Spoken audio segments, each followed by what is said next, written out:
Olá a todos, hoje vamos mergulhar na fascinante e trágica vida de Freddie Mercury, o lendário ícone do rock.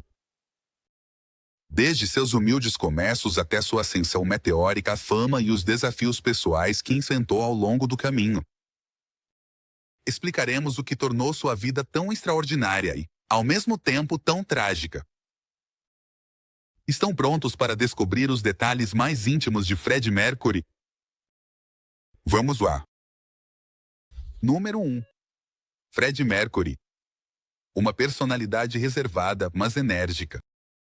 Freddie Mercury era conhecido por sua presença extravagante e enérgica no palco, e frequentemente gerava controvérsia com suas performances. No entanto, era famoso por ser solitário e reservado em relação à sua vida privada. Apesar de ser uma força da natureza em público, era intensamente tímido e preferia manter sua vida pessoal fora dos holofotes. Mesmo em suas últimas horas, Mercury manteve a verdade sobre sua doença oculta de quase todos, revelando-se apenas aos seus mais próximos. Seu desejo de privacidade e segredo persiste até o final de sua vida, o que aumentou o enigma que cerca essa figura icônica. Embora Freddie Mercury tenha levado uma vida trágica, mas notável, seu legado continua a cativar novos fãs e mantém um poderoso apelo. Mesmo anos após sua morte, sua música ressoa entre o público e serve como um testemunho atemporal de sua arte. Nos dias que antecederam sua morte, ele expressou ao seu representante o desejo de que sua música continuasse sendo algo menos mundano. "Você pode fazer o que quiser com a minha música", ele disse, "mas não me faça ser entediante." Esse sentimento resume sua compreensão. Compromisso de se manter fiel à sua personalidade vibrante e cativante. Fora de sua personalidade no palco, Freddie Mercury era bastante reservado e introvertido fora do palco, especialmente quando estava cercado por pessoas desconhecidas. Raramente dava entrevistas e era uma pessoa reservada. Ele diz: "Quando estou atuando sou extrovertido, mas por dentro sou um homem completamente diferente." Apesar de sua enorme presença no palco, o apresentador musical da BBC, Bob Harris, o descreveu como encantador, brilhante, sensível e bastante vulnerável. No palco, Mercury se deleitava com a adoração de seus fãs, deliciando-se com seu amor. No entanto, muitos não deixam de se perguntar como Mercury conseguiu abraçar o amor e a adoração da multidão. E o que o torna uma pessoa tão reservada? Número 2. O ano de formação de Freddie Mercury. Caso você esteja se perguntando que tipo de pais incrivelmente legais chamariam seu filho de Freddie Mercury, esse não é seu verdadeiro nome. Sim, é chocante. Freddie Mercury, originalmente Farrokh Bulsara, teria sido um grande nome de estrela do rock nos tempos modernos, mas não tanto nos anos 80. Ele vinha de uma família conhecida como os Farrokh, um Parsi de ascendência persa, e seguia a religião zoroástrica. Mercury nasceu em Soneton, no protetorado britânico de Zanzibar, hoje parte da Tanzânia, em 5 de setembro de 1946. Seus pais, Bomi e Erbul Sara, eram da comunidade Parsi do oeste da Índia. A família Bulsara era originária da cidade de Bulsar, que agora é conhecida como Balsa, no estado de Gujara. Fred tinha uma irmã mais nova, chamada Kashira, que nasceu em 1952. Sua infância transcorreu entre a Índia e a África colonial. Em 1963, sua família teve que escapar de Zanzibar para Londres, depois que o país obteve a independência e os africanos empobrecidos começaram a atacar as famílias indianas mais ricas. Em Londres, um jovem Mercury, conhecido carinhosamente como Fred, embarcou em uma jornada pelo mundo do design gráfico na Politécnica de Zevort. A mãe de Jair Bulsara disse ao Telegraph que o incentivou a buscar oportunidades de emprego em design gráfico, entre suas sessões dedicadas a compor músicas em seu quarto. Refletindo sobre o que poderia ter sido, mencionou que se tivesse conseguido um desses empregos de design, a vida teria tomado um rumo muito diferente. Em vez disso, seus interesses musicais, que muitas vezes resultavam em reclamações de barulho dos vizinhos, o levaram a se mudar. Erbu Sara expressou seu orgulho por seu filho e afirmou: "Estou orgulhosa de tudo o que acontece com meu filho. Parece que todo mundo conhece. Vocês sabem quem é Fred Mercury. Meu filho era um gênio." Essas palavras ilustram a influência inspiradora de seus pais na formação do caráter de Fred, em particular o emprego de seu pai como caixa no escritório colonial britânico, que proporcionou à família um estilo de vida modesto, mas seguro. Durante esses anos de formação, a paixão de Mercury pela música começou a florescer e sua inclinação musical surgiu desde cedo. Idade de 7 anos. Mais uma vez, em um artigo da revista Rolling Stone, mencionou-se que Fred Mercury, quando frequentava a escola da Igreja da Inglaterra de Peter em Pangani, Índia, estava muito consciente de seus dentes superiores proeminentes. Infelizmente, seus colegas de classe se aproveitaram dessa insegurança particular e o chamavam de brincadeira. Boqui em inglês. O que teve um impacto duradouro nele.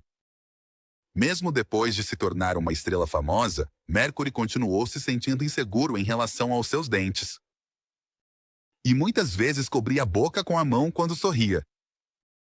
Surpreendentemente, alguns acreditam que seus dentes podem ter contribuído para sua voz única ao cantar, o que nos dá uma sensação de satisfação ao saber que aqueles que zombavam dele podem ter um arrependimento secreto.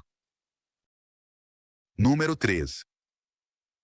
A carreira de Fred Mercury começou quando ele estudou arte na Politécnica de Slavort, no oeste de Londres. Depois, ele perseguiu sua paixão estudando arte gráfica e design no Ealing Art College, onde obteve um diploma em 1969. Essa formação acadêmica lhe proporcionou as habilidades necessárias para desenhar brasões heráldicos para sua icônica banda Queen. Ao finalizar seus estudos, Mercury embarcou em vários projetos musicais, tocando com várias bandas enquanto, ao mesmo tempo, trocava roupas e cachecóis de segunda mão, de estilo eduardiano, no famoso mercado de Kensington, em Londres, junto com seu amigo Roger Taylor. Ao refletir sobre seus primeiros anos, Taylor lembra com carinho que naquele momento não reconhecia Mercury como cantor, mas como um amigo próximo com quem sempre se via envolvido em travessuras.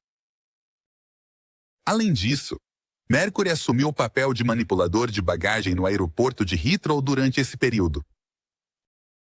Embora alguns conhecidos o lembrassem como reservado e introvertido, a profunda paixão de Mercury pela música era evidente para aqueles que o conheciam. Este fascinante olhar sobre os anos de formação de Mercury oferece uma compreensão mais profunda do multifacetado indivíduo, que acabaria se tornando um dos intérpretes mais conhecidos da história, mais venerados da história da música. Em 1969, Fred Mercury juntou-se à banda Ibex, sediada em Liverpool, que mais tarde passou a se chamar Wreckage. A banda era conhecida por tocar um blues pesado ao estilo de Hendrix. Após uma breve temporada vivendo em um apartamento acima do pub Dovedale Towers em Penny Lane, no distrito de Mosley Hill, em Liverpool, Mercury juntou-se a uma banda de Oxford chamada Sour Milk Sea.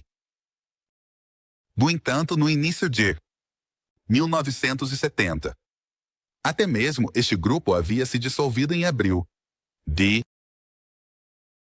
Mercury se associou com o guitarrista Brian May e o baterista Roger Taylor para se tornar o vocalista principal de sua banda Smile. John Deacon se juntou como baixista da banda em 1971. Apesar das reservas iniciais dos outros membros dos estúdios Trident, a direção inicial da banda Mercury escolheu Queen para a nova banda mais tarde.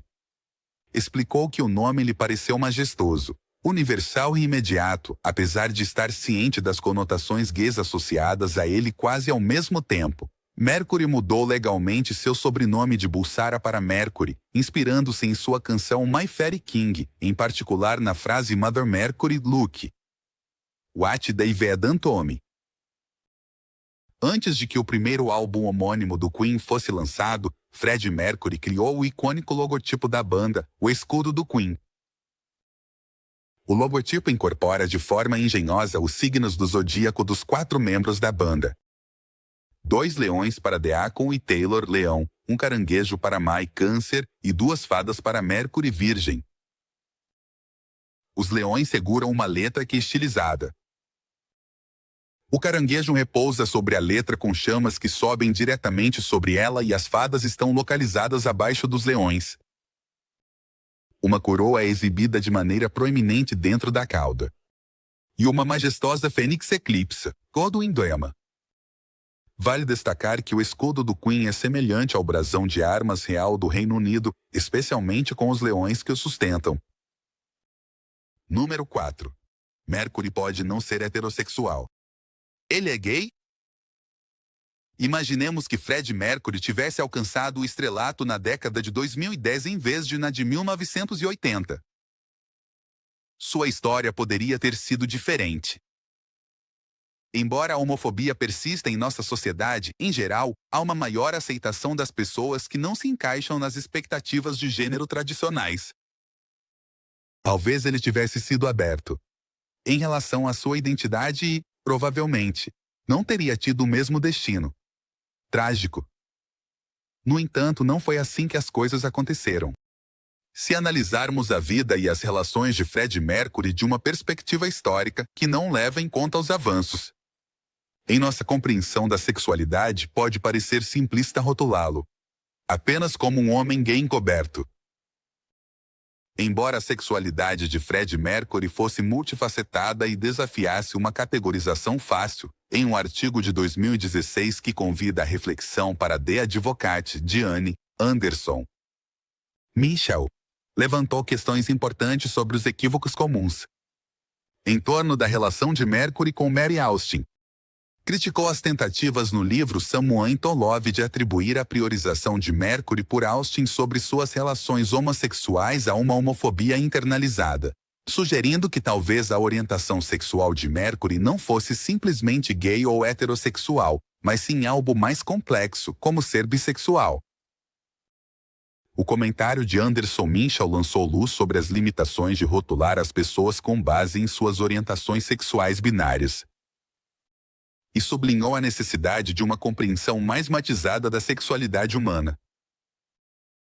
Mercury referiu-se carinhosamente a Austin como o amor de sua vida e, de fato, como sua esposa, como sua parceira romântica.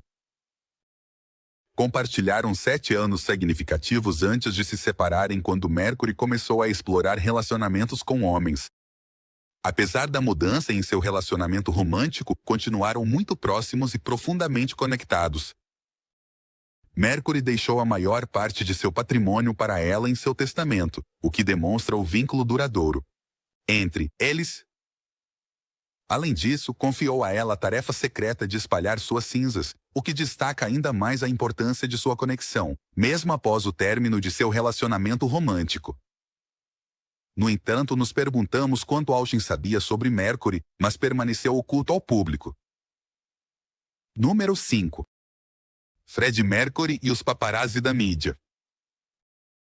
Os tabloides dedicaram uma atenção considerável a especular sobre Freddie Mercury, assim como sua cobertura sobre abduções extraterrestres e histórias sensacionalistas sobre gravidezes induzidas por lulas.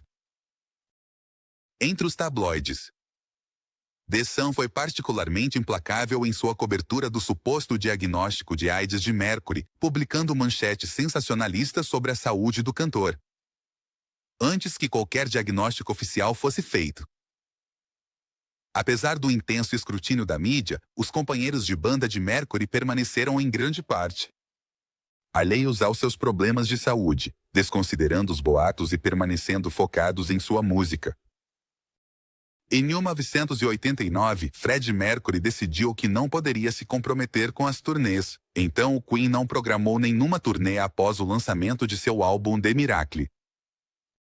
Em uma entrevista realizada anos após a morte de Mercury, o guitarrista Brian May revelou que a banda nunca discutiu abertamente a decisão, pois era um entendimento tácito entre eles. May expressou que o problema subjacente havia se tornado um problema de vida. Tornou-se cada vez mais evidente com o tempo, embora não estivessem completamente certos naquele momento. Nos anos seguintes, a imprensa britânica seguiu esses rumores, alimentados pela aparência cada vez mais magra de Mercury. A ausência do Queen das turnês e os relatos de suas antigas amantes nos tabloides. As especulações sobre a saúde de Mercury eram generalizadas. Nos prêmios Brit J. No Teatro Dominion de Londres, em 18 de fevereiro, Mercury fez sua última aparição no palco, quando se juntou aos outros membros do Queen para aceitar o prêmio Brit por sua destacada contribuição à música britânica. Freddie Mercury, o vocalista principal do Queen, apareceu emagrecido e frágil, o que indicava que sua saúde estava em declínio. No Brit Awards, havia uma grande expectativa pelo discurso de aceitação de Freddie Mercury. Mas Brian May falou em nome da banda. Freddie Mercury apenas conseguiu dizer obrigado e boa noite antes de sair do palco, deixando os fãs preocupados com seu bem-estar. No entanto, Mercury e seu círculo próximo de colegas e amigos desmentiram constantemente as histórias. No entanto, por quanto tempo? Afirmaram que não havia motivos para preocupação? Talvez não. Demais. Número 6. Freddie Mercury admite estar doente de AIDS. Freddie Mercury começou a mostrar sintomas de AIDS em 1982. Segundo o livro biográfico Somebody to Love: The Life, Death and Legacy of Freddie Mercury, de Matt Richards e Mary Langthorne, Mercury foi secretamente a um médico na cidade de Nova York para que examinassem uma lesão branca na língua, que poderia ter sido um sinal de infecção. Esta visita ocorreu algumas semanas antes da última apresentação de Queen nos Estados Unidos com Mercury. No Saturday Night Live, em 25 de setembro de 1982. Os autores também apontaram que no mesmo dia de sua última aparição nos Estados Unidos, Mercury teve um encontro com alguém que recentemente havia sido infectado com HIV, após o qual começou a mostrar mais sintomas. Em outubro de 1986, houve relatos na imprensa britânica que Mercury havia se submetido a testes de HIV/AIDS em uma clínica de Harley Street. Seu parceiro, Joe Gunton, afirmou que Mercury foi diagnosticado com AIDS no final de abril de 1987, aproximadamente na mesma época em que Mercury afirmou em uma entrevista que havia testado negativo para o HIV. Alguns sugeriram que Mercury poderia ter aumentado a conscientização sobre a AIDS ao revelar sua doença antes. Mercury manteve sua condição em privado para proteger seus entes queridos. Posteriormente, May confirmou que Mercury havia informado a banda sobre sua doença muito antes. Número 7. Os últimos dias de Freddie Mercury. Em uma entrevista de 2019 para a revista People, Rudy Dolezal, o diretor do vídeo de These Are the Days of Our Lives, refletiu sobre o último vídeo com Freddie Mercury. O vídeo, filmado em maio de 1991, retrata um Mercury frágil em seus últimos momentos. Diante da câmera, ele usou um colete com desenhos de gatos, desenhado pela figurinista do Queen, Diana Mosley. Ao concluir a canção, Mercury olha para a câmera e sussurra: "Ainda te amo." Sua mensagem de despedida para seus fãs. Dolezal mencionou que o tema da AIDS nunca foi discutido abertamente durante a produção do vídeo e que a maioria das pessoas desconhecia a doença de Mercury. Para não ser um fardo para os outros, Mercury nunca falou abertamente sobre sua condição. Apesar de sua saúde precária, ele ofereceu uma atuação excepcional durante toda a filmagem antes de concluir. Apesar de sua fragilidade, Mercury solicitou uma mudança de plano. Uma tomada final para garantir a perfeição da letra final do vídeo. Jordan Honta escreve que ele reúne todas as suas forças para uma pose heroica final antes de desmoronar em si mesmo com uma risada suave. Olhando diretamente para a câmera, ele sussurra: "Ainda te amo", antes de estalar os dedos e sair do quadro com um gesto elegante. Dolezal comenta que nesses últimos segundos da canção resume toda a sua vida. "Eu era uma grande superestrela. Mas não leve isso muito a sério e ainda assim eu continuo te amando", que é para os fãs. Depois ele sai da vida. Mesmo em seus últimos momentos, ele orquestrou sua partida artisticamente. Assim ele havia planejado.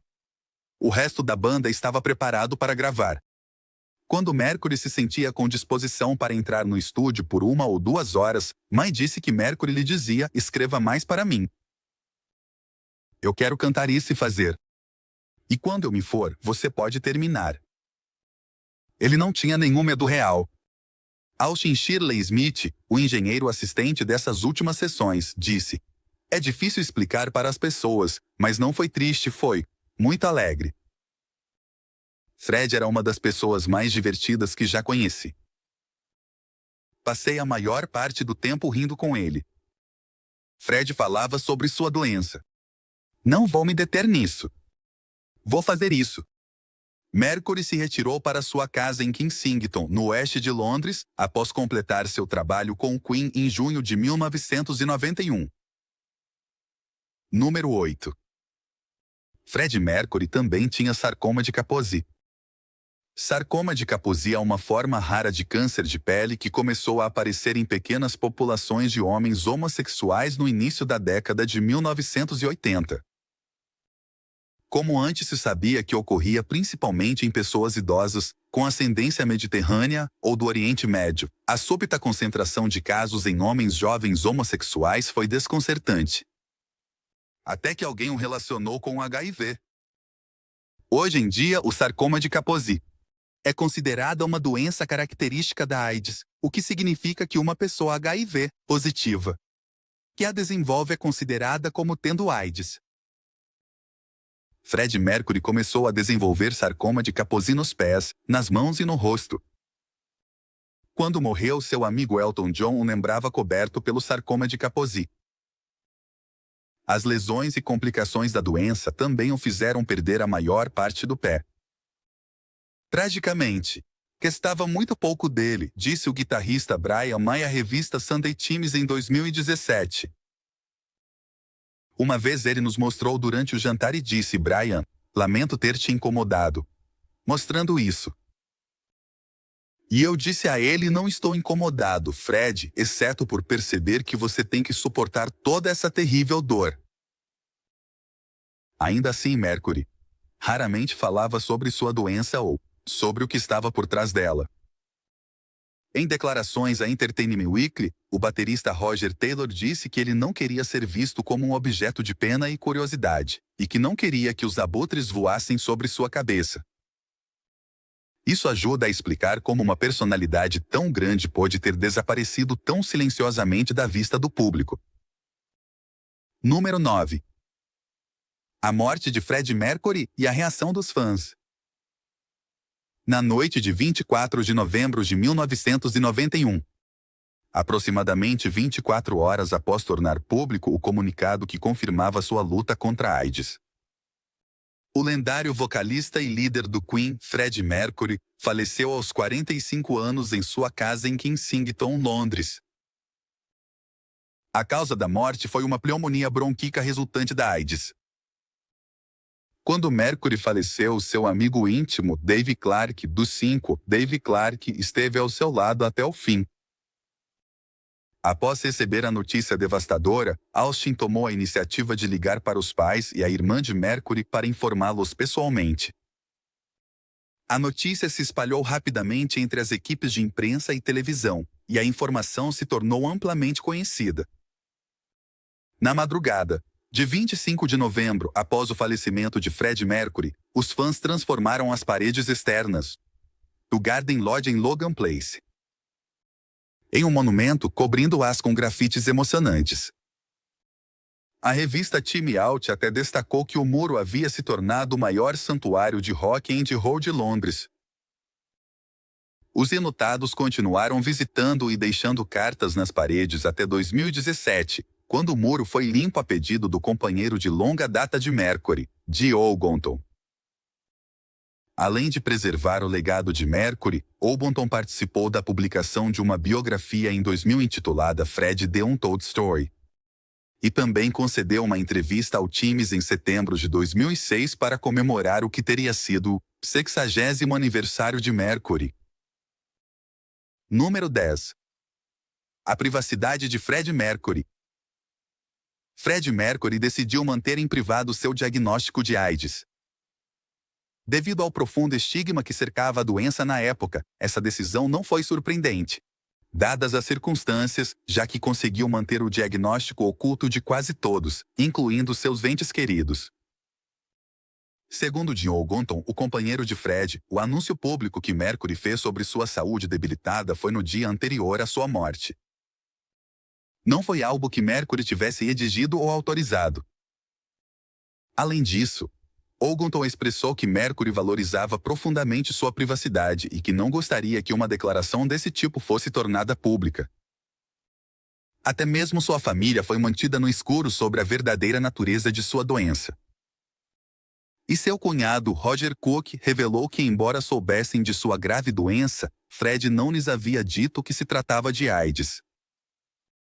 Cook compartilhou que Freddie Mercury apenas havia expressado que tinha uma doença terminal, transmitindo que estava ciente de sua morte iminente, mas decidiu não revelar os detalhes específicos.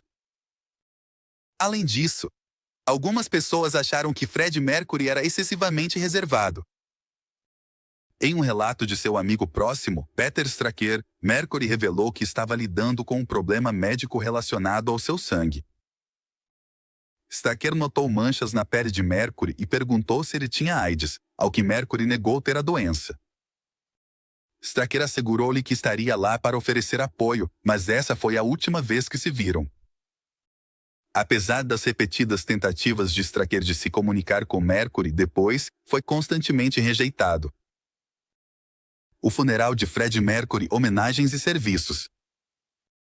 Em 27 de novembro de 1991, o lendário músico Mercury foi celebrado no crematório do oeste de Londres. Um sacerdote zoroastriano conduziu a cerimônia e foi dedicado um pedestal com seu nome de nascimento. Ao serviço compareceram a família de Mercury, 35 de seus amigos próximos e personalidades notáveis, como Elton John e os membros do Queen. Enquanto seu caixão era levado para a capela, os sons comoventes de Take My Hand, Precious Lord e You Ve Got a Friend de Aretha Franklin encheram o ar, orando sua partida de acordo com os desejos de Mercury. Sua companheira de muitos anos, Mary Austin, tomou posse de seus restos cremados e os depositou em um local não revelado. Austin mencionou que nunca revelaria o paradeiro de suas cinzas e acredita-se que apenas ela conhece seu local de descanso. Sim. Após o falecimento prematuro do icônico Freddie Mercury em 1991, a lendária canção Bohemian Rhapsody foi relançada. Este relançamento impulsionou a canção ao primeiro lugar das paradas. 16 anos após seu lançamento, esse feito serviu como uma homenagem comovente ao legado duradouro do músico falecido, mostrando o impacto duradouro de sua arte e talento. Número 11. No emocionante concerto tributo a Freddie Mercury, o guitarrista do Queen, Brian May, dirigiu-se ao público com estas palavras poderosas: Boa noite, Wembley e o mundo. Estamos aqui esta noite para celebrar a vida, a obra e os sonhos de um tal Freddie Mercury. Vamos dar a ele a maior despedida da história. Essas palavras sentidas capturaram o sentimento da ocasião, em homenagem à extraordinária vida e contribuições de Freddie Mercury.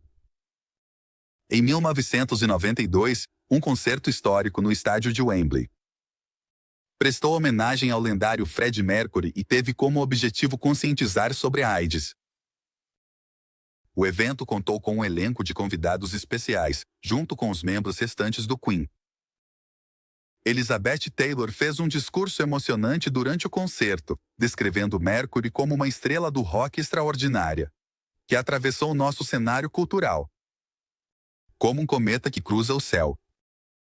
Esta apresentação memorável marcou o último concerto de longa duração do baixista John Deacon com Queen, além de uma breve aparição ao vivo com Brian May, Roger Taylor e Elton John em 1997. Vale destacar que as receitas do concerto foram utilizadas para criar o Mercury Phoenix Trust, uma organização de caridade dedicada a ajudar os afetados pela AIDS. Freddie Mercury era conhecido por sua generosa filantropia durante sua vida, doando uma parte significativa de sua riqueza para diversas causas beneficentes. No momento de sua morte, seu patrimônio estava avaliado em aproximadamente 8 milhões de euros. Em seu testamento, ele deixou sua casa, Garden Lodge, junto com a musa contiguar e 50% de suas ações de propriedade privada, para Mary Austin, sua companheira e amiga de toda a vida.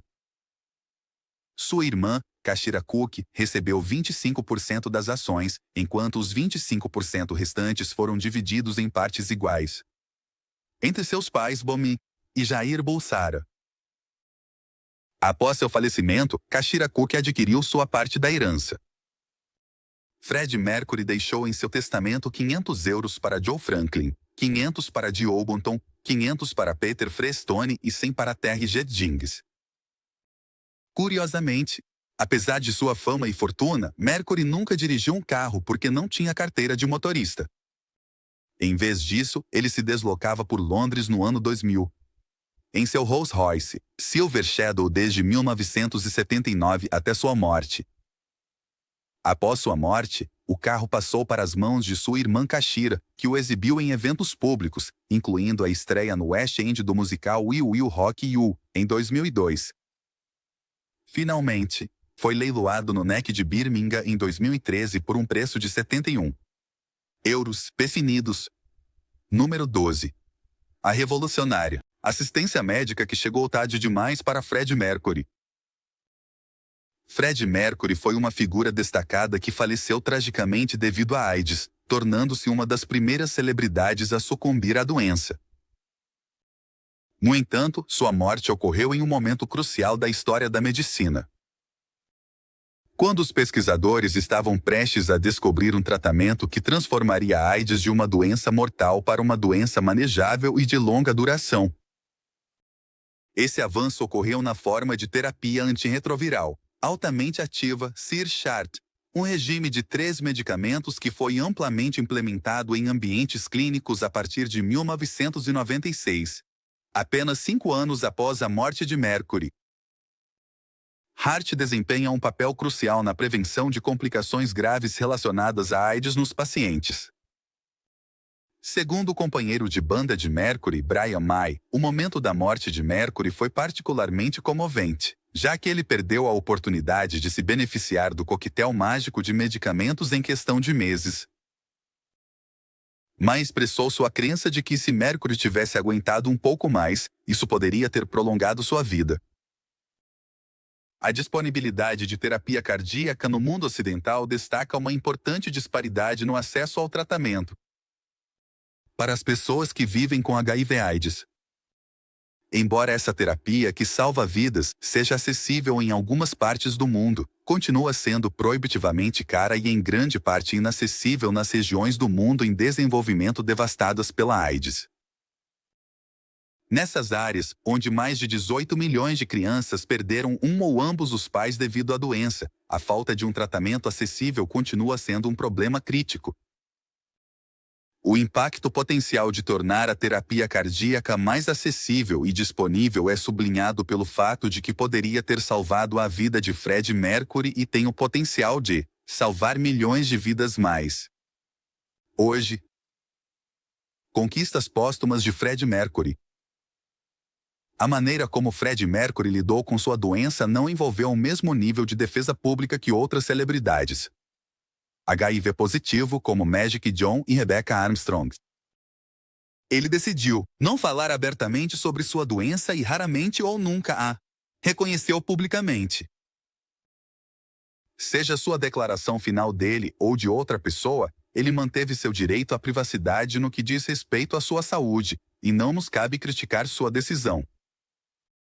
No entanto, mesmo após sua morte, não se pode negar que a luta do cantor contra a doença teve um impacto significativo na conscientização pública sobre a AIDS.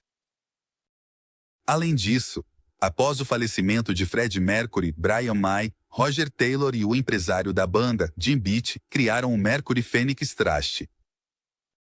Esta organização beneficente se dedica a arrecadar fundos para iniciativas contra o HIV e a AIDS em nível mundial. Desde sua criação em 1992, o fundo gerou mais de 16 milhões de dólares para apoiar numerosos projetos relacionados ao HIV/AIDS. Embora Fred Mercury tenha mantido em privado sua luta contra a doença, o impacto de seu legado tem sido substancial na luta contra este problema de saúde mundial, superando até mesmo o legado duradouro de Bohemian Rhapsody.